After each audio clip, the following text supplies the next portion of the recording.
Pakistan Peoples party کی مرکزی رہنما آصفہ بھٹو زرداری ایک روزہ دورے پر ٹنڈو الیار کے علاقے شاہ پور رضویہ پہنچی تو کارکنان و پیپلز پارٹی کے امیدواروں کی جانب سے ان کا بھرپور استقبال کیا گیا۔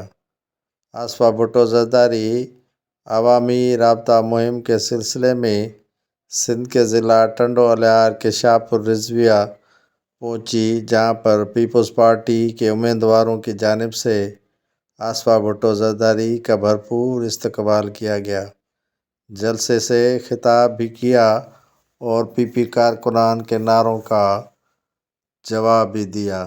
آصفہ بھٹو زرداری جو ان دنوں عوامی رابطہ مہم کے سلسلے میں سندھ کے مختلف اضلاع کا دورہ کر رہی ہیں اور پاکستان پیپلز پارٹی کی انتخابی مہم بھی چلا رہی ہیں۔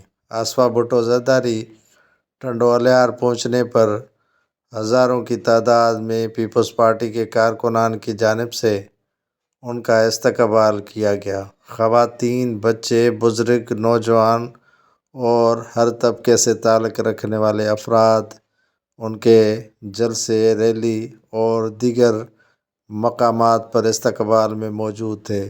آصفہ بھٹو زرداری پر پھول نچھاور کیے گئے اور ان کا زبردست اور والہانہ استقبال کیا گیا۔ ٹنڈو الیار میں سیکورٹی کے انتہائی سخت انتظامات کیے گئے تھے۔ سید ضیاء بادشاہ دیگر رہنما موجود